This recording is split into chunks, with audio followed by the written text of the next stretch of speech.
Histoire d'horreur, ça fait longtemps.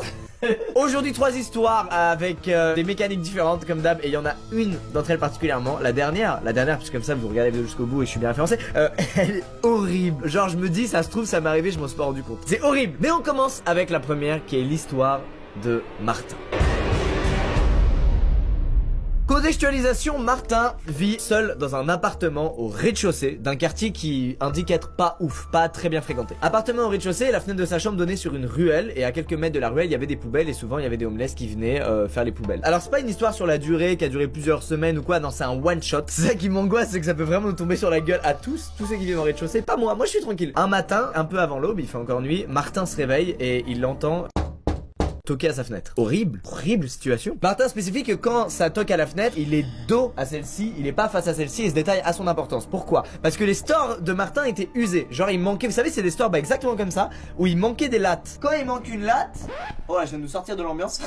Quand il manque une latte, en gros ça fait un écart, tu vois, quand même assez considérable. Ce détail a son importance puisque Martin dit que si quelqu'un a vraiment toqué à sa fenêtre, ça veut dire qu'il peut voir Martin. Donc Martin agit en conséquence. Il est trop malin. Déjà il est trop malin, c'est abusé. Il explique que le son a été bref, genre il y a eu 5 à 6 tocs à sa fenêtre. Après avoir passé plusieurs secondes à être paralysé dans son lit et à se demander ce que c'était que ça, il y a de nouveau des tocs.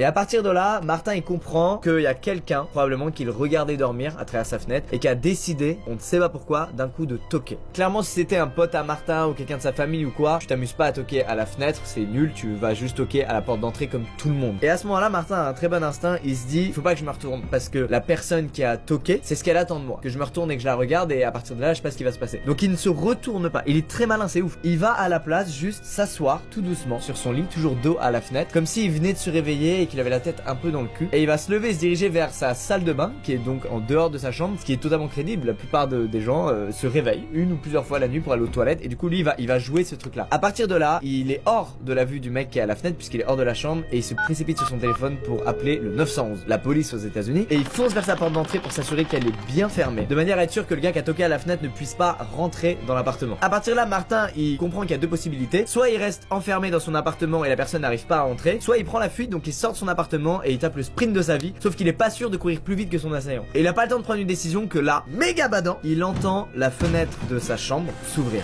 Le mec a réussi à l'ouvrir. C'est terrible. Mais, énorme coup de chance, il entend son voisin du dessus, Mike, qui descend ses escaliers. Martin déverrouille sa porte d'entrée, il l'ouvre de quelques centimètres et il demande à Mike de venir l'aider, qu'il y a un truc bizarre qui se passe. Il précise que Mike c'est un bonhomme, le mec il est très grand, très large, il avait entendu dire qu'il avait en plus fait des arts martiaux, etc. Donc il est assez en confiance à l'idée que Mike vienne l'aider. Mike, le gars sûr, descend, se précipite à l'arrière de l'appartement, au niveau de la fenêtre de sa chambre qui mène sur la ruelle, donc là où il y a le possible intrus, et au bout de quelques secondes, il entend un mec se faire plaquer contre un mur et se faire jeter dans des buissons. Bonne nouvelle, c'est pas Mike, c'est l'intrus. Il y avait bel et bien un mec qui avait ouvert la fenêtre et qui allait rentrer dans la chambre de Martin. Sauf que Mike est intervenu, l'a empêché d'entrer dans l'appart. Et plusieurs secondes après tout ce bordel, il y a Mike qui revient, qui lui dit: t'inquiète pas mec, tu vas pas le revoir de sitôt. La mauvaise nouvelle c'est que le mec a réussi à s'échapper et que c'était pas du tout une personne sans abri qui venait dans la ruelle pour checker s'il y avait pas des trucs à récupérer dans les poubelles ou des trucs à récupérer chez Martin. Ce qui est badant, ça veut dire que le gars il était pas là pour la survie, il était là dans un autre but, on ne sait pas lequel. Mike précise qu'il l'a vu s'enfuir du coup et monter dans une voiture de sport rouge et prendre la fuite avec cette voiture. L'après-midi, Martin a foncé voir la police pour leur expliquer ce qui venait de se passer et en fait ils lui ont dit que c'était juste un gars qu'il avait repéré quelque part et qu'il avait suivi jusqu'à son domicile dans le but de, on sait pas. On peut imaginer tout ce qu'on veut, mais je trouve quand même que quand un mec te regarde dormir à ton insu et ensuite toque et ensuite ouvre la fenêtre et rentre chez toi par effraction, il est pas méga bien intentionné. À l'heure actuelle, Martin a emménagé et il habite plus au même endroit suite à cette histoire et il sait toujours pas qui était cette personne et qu'est-ce qu'elle allait faire, voire lui faire. Donc on remercie Mike, on applaudit tous Mike et on espère tous avoir un Mike qui habite au-dessus de chez nous. Ok, voilà. Mise en bouche, j'avais pas mal. Ah, j'aime pas ce délire de gens qui te regardent, qui te stalk et qui veut rentrer chez toi là. Putain, c'est horrible. Deuxième histoire qui est différente de celle-ci. S'il y a des parents qui regardent cette vidéo qui ont des enfants ou des gens qui s'occupent d'enfants dans un centre aéré ou j'en sais rien, vous allez vraiment bader. Même moi qui suis pas très sensible normalement à ça, ça me met mal.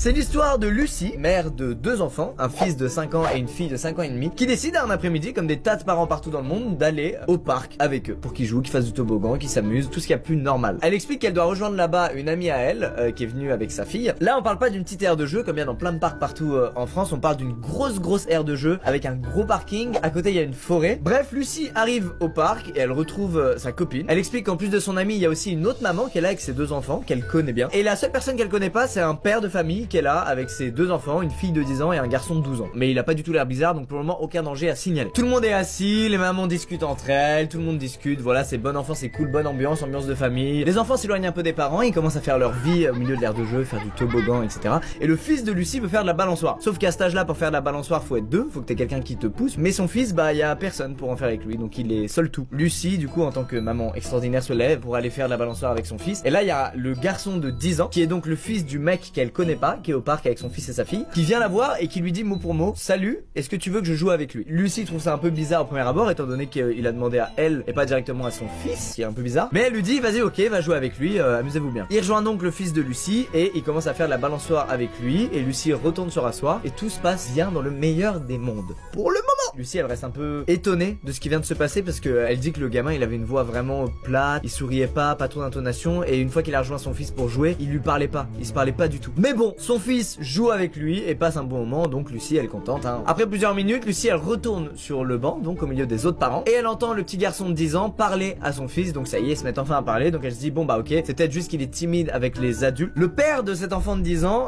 se dirige vers sa voiture, ce qui le rapproche de Lucie, et elle lui dit qu'elle a trouvé ça trop mignon que son petit garçon lui ait proposé à elle de jouer avec son fils et pas directement à son fils. Sauf que le mec en face répond que c'est pas son fils. Il lui dit c'est pas du tout mon fils. Il lui dit même plus, il lui dit qu'il sait pas qui c'est, qu'il y a 20 minutes il est venu le voir et qu'il lui a proposé de jouer avec sa fille, et qu'entre temps il les a suivis jusqu'au parc. Qui est ce gamin? Lucie, instinct de maman, comprend qu'il y a un truc qui va pas et que c'est très bizarre comme situation, et elle regarde vers la balançoire et surprise, son fils n'est plus là. Et le petit garçon qui n'appartient à personne non plus. C'est horrible. Lucie se lève, elle confie sa fille à son ami et elle court vers la balançoire en hurlant le nom de son fils. Après avoir pas mal couru, elle les voit au niveau de l'entrée de la forêt. Sachant qu'elle précise que les arbres, donc l'entrée de la forêt, sont vraiment loin de l'aire des jeux. Son fils se retourne vers elle, commence à essayer de marcher vers elle. Et là, le petit garçon lui attrape le bras et le tire vers la forêt. Sauf que Lucie, elle explique que son fils, il aime pas du tout être poussé ou attrapé ou tiré, et que quand ça lui arrive, il se met vraiment en colère et il devient agressif. Et elle explique que c'est le seul jour où elle a été reconnaissante de ça, parce que en fait son fils du coup s'est vraiment énervé et a commencé à lui mettre des coups de tête, à le frapper pour qu'il le lâche quoi. Lucie étant maintenant plus ou moins proche des 2 garçons, le petit garçon mystérieux lâche le fils de Lucie et s'enfuit dans la forêt, et Lucie peut enfin atteindre son fils et le prendre dans les bras et pleurer ses morts parce qu'elle a eu la peur de sa vie. Ils retournent tous les deux à l'aire de jeu. Les amis de Lucie entre temps ont compris que s'était passé un truc bizarre, etc. Et Lucie demande du coup à son fils: pourquoi tu l'as suivi, pourquoi vous êtes allé là-bas, qu'est-ce qui s'est passé, qu'est-ce qu'il t'a dit? Son fils lui explique alors que l'autre petit garçon voulait l'emmener aller voir Ryan. Ryan, c'est une chaîne YouTube pour enfants où en gros c'est un gosse qui ouvre des jouets qui s'appelle Ryan Toy Reviews, et c'est apparemment la chaîne YouTube préférée du fils de Lucie et il arrête pas d'en parler. Et du coup l'autre gamin a utilisé ça pour attirer le fils de Lucie vers la forêt en lui disant: hey, je sais où Ryan habite, viens on va le voir tous les deux, c'est par là, suis-moi. Vu le jeune âge du coup et la naïveté du fils de Lucie, bah il a dit ok let's go, vas-y on va pouvoir jouer avec Ryan, c'est génial, et il l'a suivi. Comme pour la première histoire, ça a fini bien, mais du coup on ne sait pas quelles étaient les intentions de ces gens en fait. En l'occurrence ce gamin, on sait pas du tout ce qu'il voulait, on sait pas du tout ce qu'il allait faire, on sait pas du tout si c'était juste un gamin dérangé qui agissait seul, ou s'il était dans l'emprise d'un réseau de gens qui kidnappent des enfants et que ce réseau utilisait ce gamin pour attirer des enfants vers la forêt et vers eux. On sait pas, on a aucune réponse à ces questions là. Bref, mystère non élucidé, et je pense un bon gros traumatisme pour Lucie qui ne laissera plus jamais son gosse avec des enfants qu'elle connaît pas ou qui ont des parents qu'elle connaît pas quoi. Bref, ça me... voilà, moi qui voulais déjà pas trop d'enfants, ça retarde de 10 ans le moment où j'en aurai. Je ne veux pas avoir ces angoisses là de daron, j'ai mes angoisses de jeune adulte, ça suffit, ok? La dernière histoire, mec, elle est horrible parce que je m'identifie pas mal à celle-là, parce que vous allez comprendre, je vais vous expliquer. Alors, voici l'histoire de Mélanie. Mélanie explique qu'après avoir vécu plus de 5 ans dans son appartement, elle s'est mise à remarquer que des choses n'étaient plus à leur place chez elle quand elle rentrait du travail. On parle pas d'objets qui ont bougé, genre ah je pensais avoir mis le tournevis dans le placard et il est sur la table de la cuisine. On parle de trucs qui ont pas trop de sens. Par exemple, vous savez les fameux étuis à couteaux dans lesquels on met les couteaux de cuisine qui tranchent beaucoup. Et ben les couteaux étaient mis dans l'autre sens et du coup ils bloquaient, ils rentraient pas bien dedans. Meilleur exemple, dans son dressing, donc elle a des fringues suspendues et des fois elle rentrait et les fringues étaient suspendues dans l'autre sens. Plein de petits trucs comme ça mis bout à bout où en voyant ça elle s'est dit il y a un truc qui cloche qui est pas normal, mais tu sais t'as pas vraiment de preuve pour appuyer ce que tu dis. Et ça pourrait très bien être juste elle qui est distraite lorsqu'elle remet par exemple sa robe dans son dressing ou lorsqu'elle remet son couteau de cuisine dans l'étui. Et c'est là où je m'identifie beaucoup à cette histoire, c'est qu'il y a plein de moments chez soi où on fait des trucs par automatisme. Typiquement ranger sa veste dans son dressing, on le fait complètement par automatisme vu que c'est la 500e fois